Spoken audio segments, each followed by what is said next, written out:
آج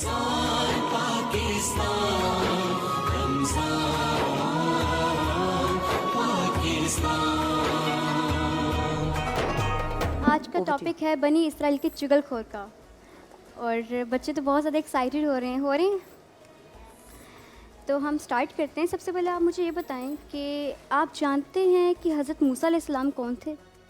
آپ بتائیں۔ ٹھیک ہے، بالکل صحیح کہا۔ حضرت موسیٰ علیہ السلام اللہ تعالیٰ کے وہ پیارے نبی تھے جن کا ذکر قرآن مجید میں 135 مرتبہ سے بھی زیادہ آیا ہے۔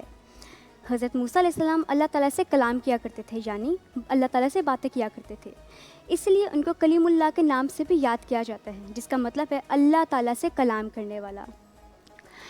آج میں آپ کو حضرت موسیٰ علیہ السلام کے وقت کی کہانی سناؤں گی۔ ایک مرتبہ حضرت موسیٰ علیہ السلام کے قبیلہ بنی اسرائیل میں اچانک قحط پڑ گیا۔ اب قحط کا مطلب غذا کی قلت اور فصلوں کا نہ اگنا ہوتا ہے، کیونکہ قحط کے دنوں میں بارشیں ہونا بند ہو جاتی ہیں۔ حضرت موسیٰ علیہ السلام نے بار بار اللہ تعالیٰ سے بارش کی دعا مانگی، مگر بارش نہیں ہوئی، بلکہ موسم اور مزید گرم ہو گیا، اور جو ایک دو بادل آسمان پر تھے وہ بھی غائب ہو گئے۔ حضرت موسیٰ علیہ السلام سخت پریشان ہوئے۔ انہوں نے اللہ تعالیٰ سے دعا فرمائی، اے اللہ، کیا مجھ سے کوئی غلطی ہو گئی ہے یا میرے مقام و مرتبے میں کوئی کمی آ گئی ہے جو میری اب دعا قبول ہی نہیں ہوتی؟ اللہ تعالیٰ نے جواب فرمایا، میں تمہاری اور تمہارے ساتھیوں کی دعا قبول نہیں کروں گا، کیونکہ تمہارے ساتھ 40 سالوں سے ایک چغل خور رہ رہا ہے۔ پیارے دوستو، اب چغل خوری کا مطلب کیا ہے؟ اب یہ کہہ رہے کہ چغل خوری کا مطلب ہوتا ہے جو چغل لگاتا ہے۔ کیا کرتے ہیں؟ جو چغل لگاتا ہے۔ کیا کہا ہے؟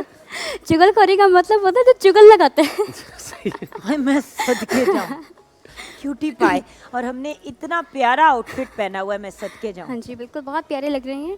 اچھا، چغل خوری کا مطلب ہے کسی کی کہی ہوئی بات یا پھر کسی کا راز یا ایب یعنی فالٹ جانتے ہوئے بھی دوسرے کے سامنے اس نیت سے بیان کرنا کہ آپس میں لڑائی ہو یا بیچ میں نفرت ہونا شروع ہو جائے، یہ چغل خوری کہلاتا ہے۔ پھر یوں ہوا، حضرت موسیٰ علیہ السلام نے اللہ تعالیٰ سے گزارش کی کہ اللہ تعالیٰ ان کو چغلیاں کرنے والے بندے کا نام بتا دیں تاکہ وہ خود اس بندے کو توبہ کرنے کو کہیں۔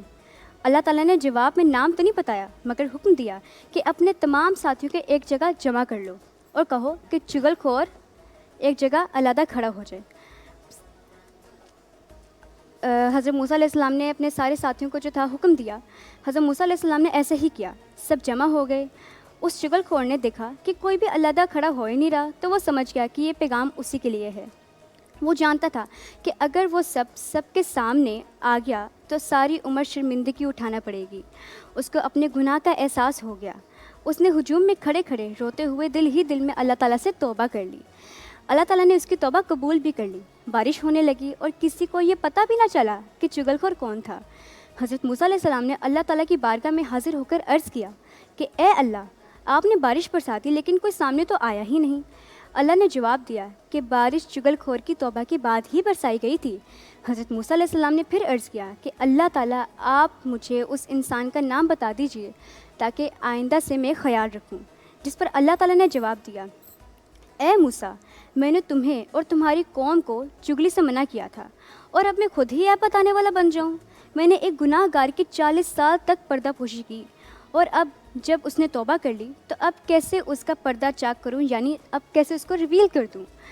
تو بچوں، چغل خوری کرنا پتہ ہے نا کہ اللہ تعالیٰ کو کس قدر ناپسند ہے۔ آپ نے دیکھا کہ گناہ تو ایک شخص کا تھا مگر سزا پورے قبیلے کو ملی۔ لہٰذا ہم سے بھی اگر کبھی کوئی غلطی ہو جائے تو ہمیں اس کی توبہ دل سے کرنی چاہیے، اور آئندہ خیال رکھنا چاہیے کہ یہ غلطی ہمارے سے دوبارہ نہ ہو۔ رمضان پاکستان، رمضان